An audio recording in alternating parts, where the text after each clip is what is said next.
upcoming midterm elections are going to be about two things: the economy, unemployment, and ICE. This is what is going to change the trajectory of Congress and the Senate. Tyrone Bowman, live. Let's have this conversation. But tonight I'm going to talk about the state of unemployed people in America. This is part one.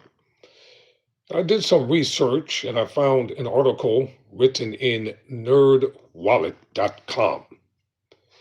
The headline reads, "Unemployment ticks down to 4.4%. Job openings are lower than expected."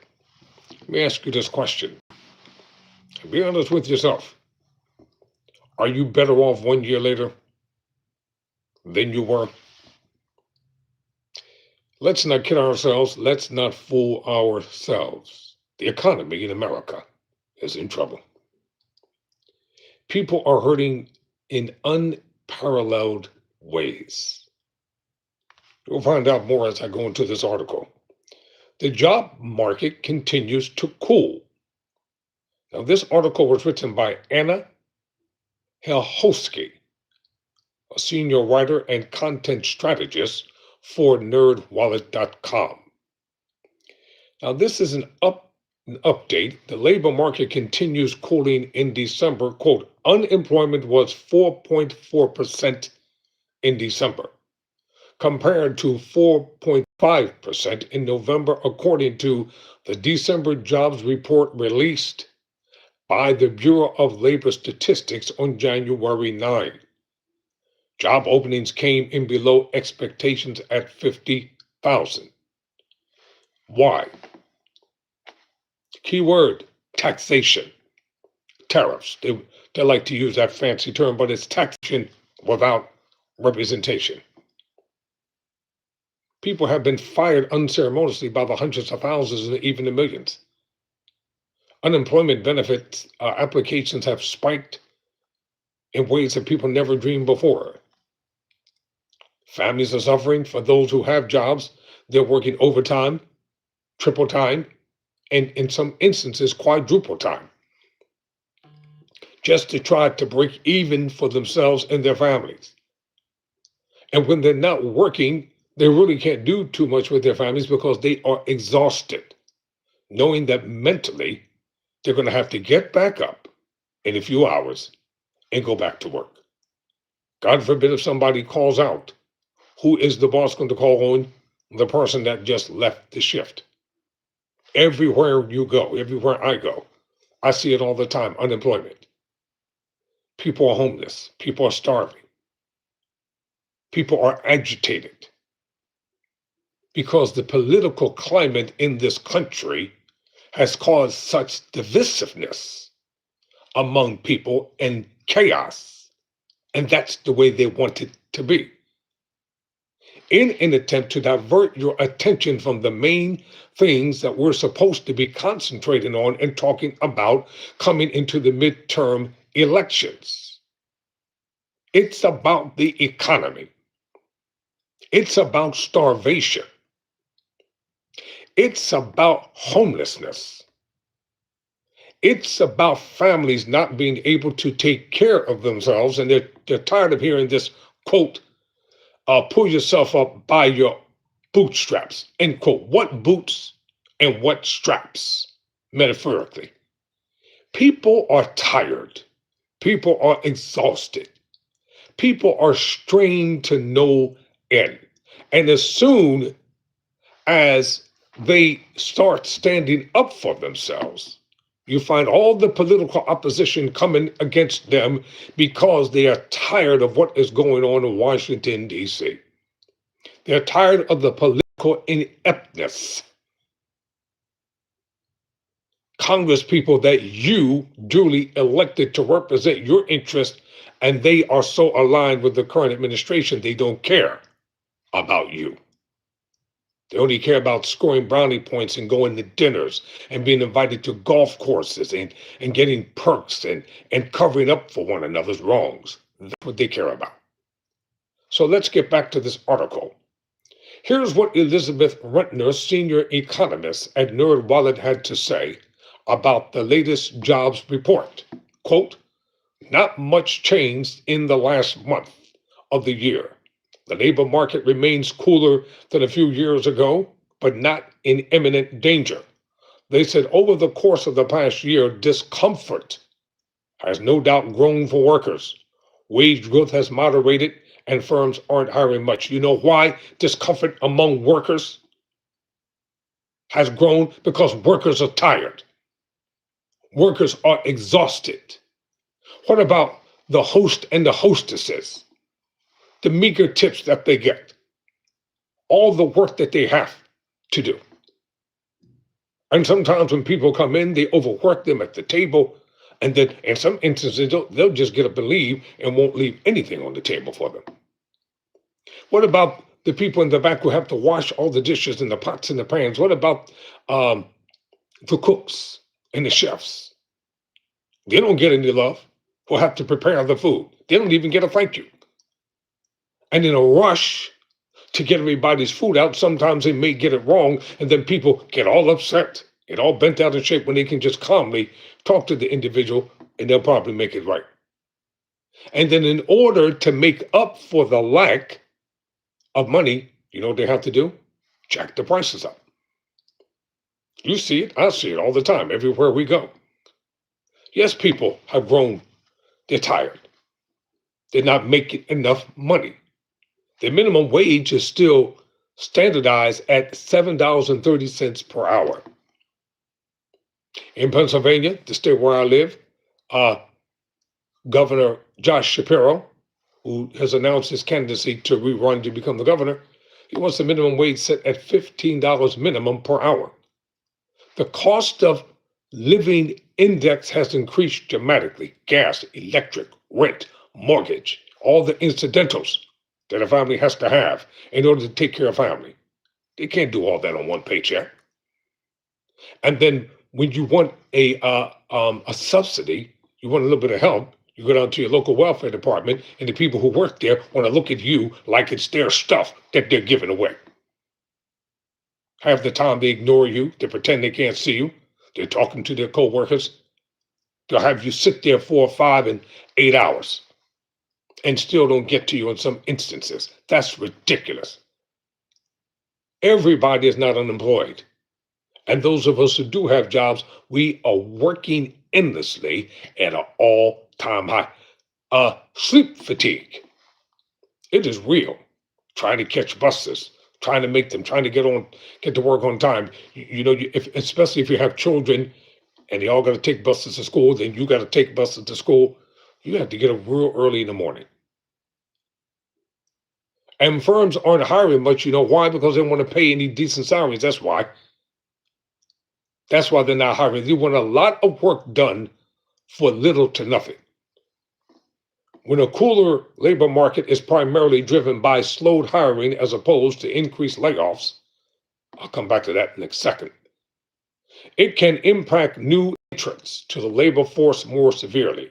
We're seeing this in the rising unemployment among the young and in the relative stability of unemployment among those of prime age 25 to 54. In other words, if you were unemployed when this stretch of labor market cooling began, you were better positioned than those who were just finishing their education, even if it feels like you're stuck now. Guess what?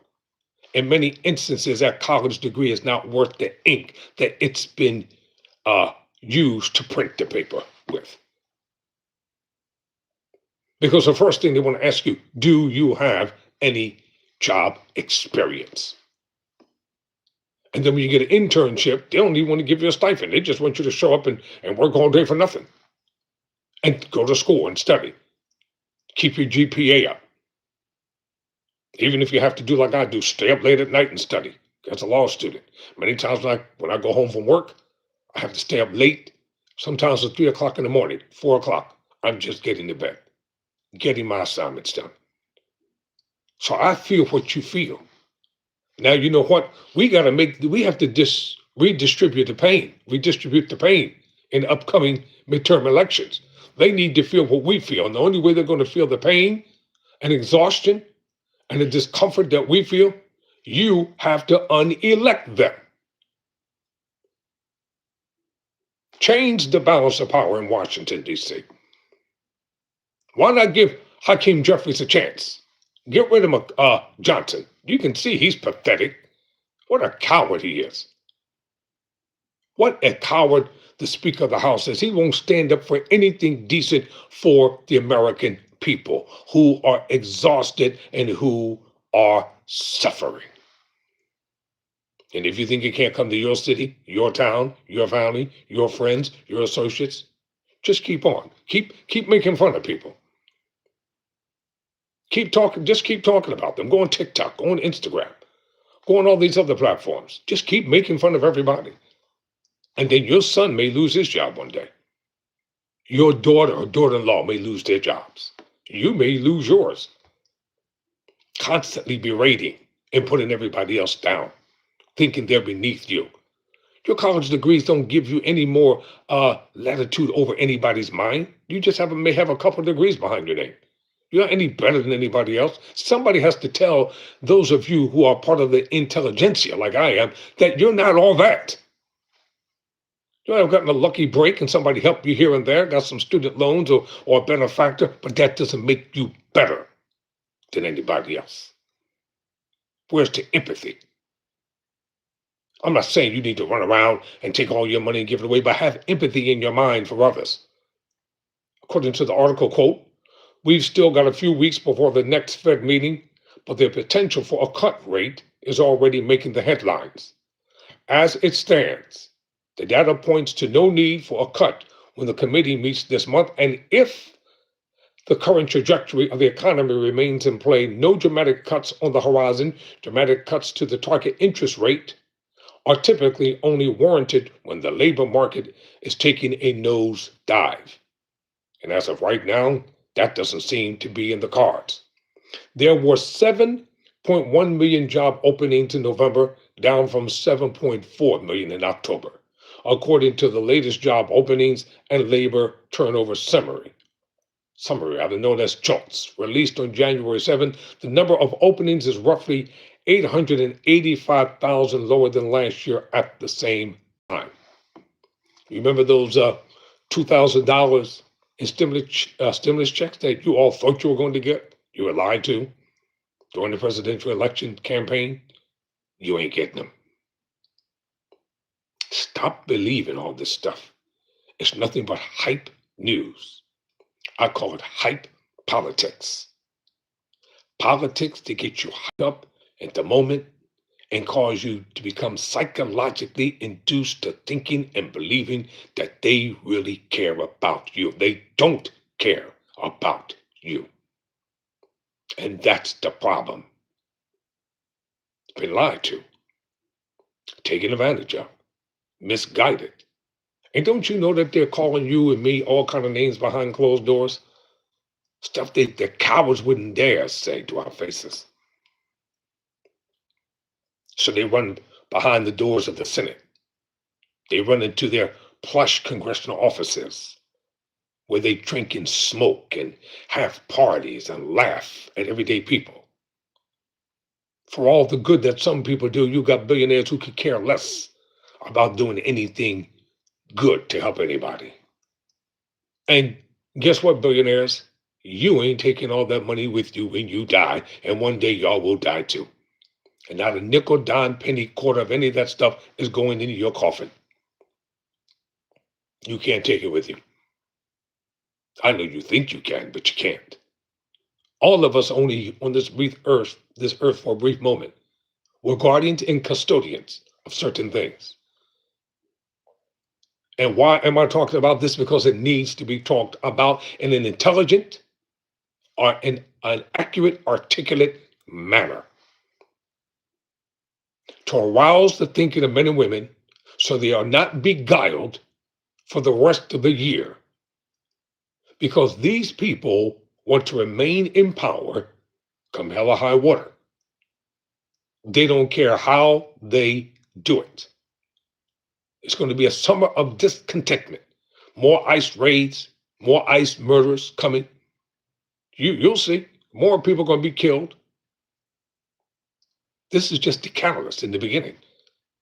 It's going to be more justification. But guess what, though? The death of Renee Nicole Good, it just changed everything here in America.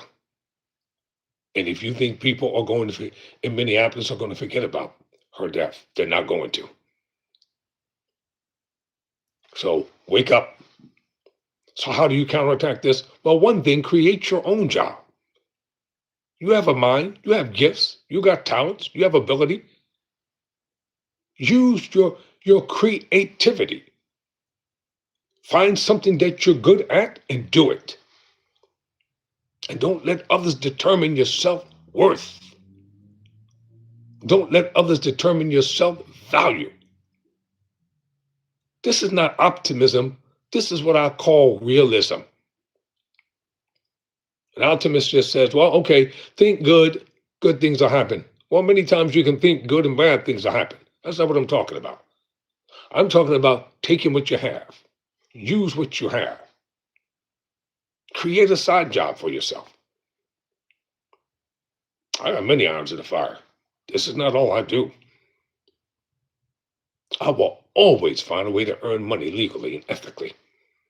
And you can too. So, as I close this segment until tomorrow, that's why there's part 1. Here's what Elizabeth Rentner, senior economist at NerdWallet, had to say about the latest JOLTS report. The latest in job turnover data tells us the labor market is holding steady, but it's steadily a chilly spot for workers.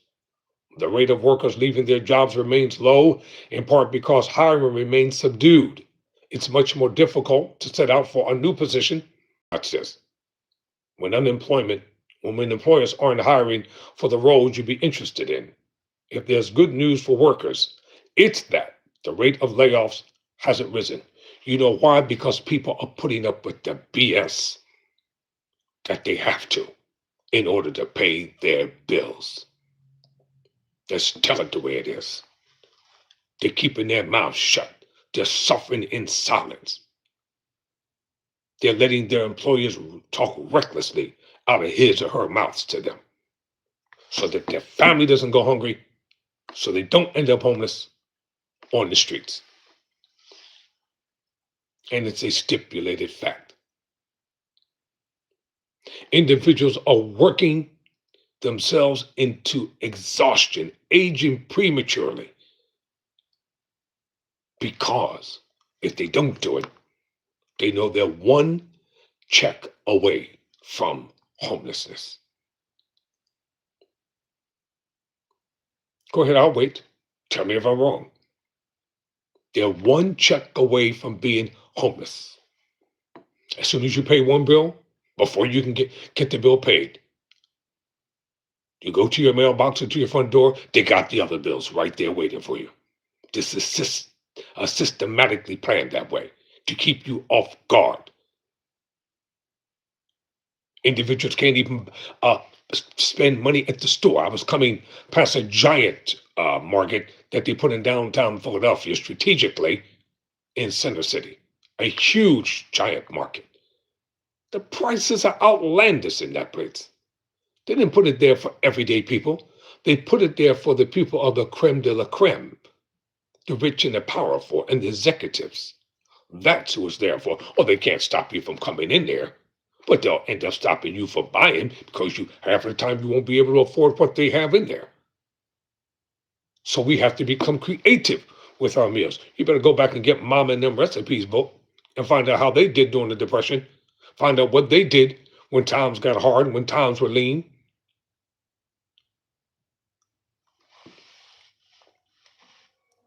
Put your mind together. Keep your family intact. Employers are likely reluctant to hire amidst the economic uncertainty of frequently changing trade policies, an unknown path for interest rates, and another potential federal funding standoff. That's going to happen anyway.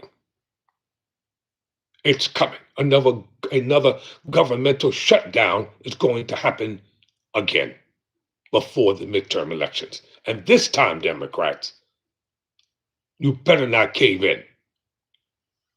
Stand your ground. So a rise in layoffs would signal more than just uncertainty, though it would indicate employers aren't just in limbo but struggling. Of course they are.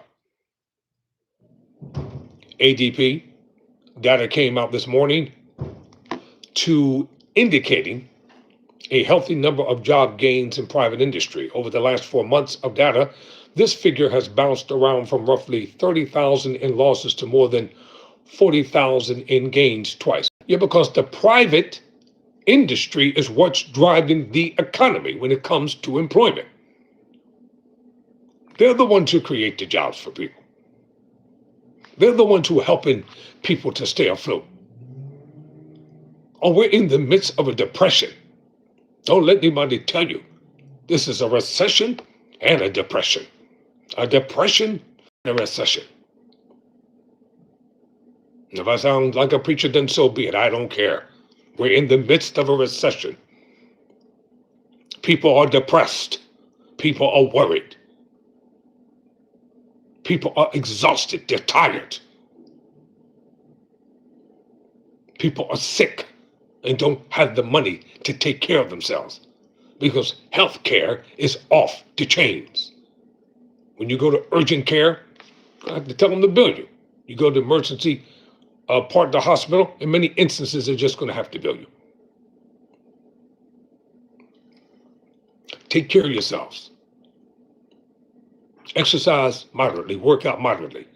Things that you don't need, don't buy. Put a couple dollars aside in case an emergency comes up. I'm not talking about anything big, but you need to have about 10, 15, 20, 30, 40, 50, $100 to $200 stashed someplace because emergencies are going to happen.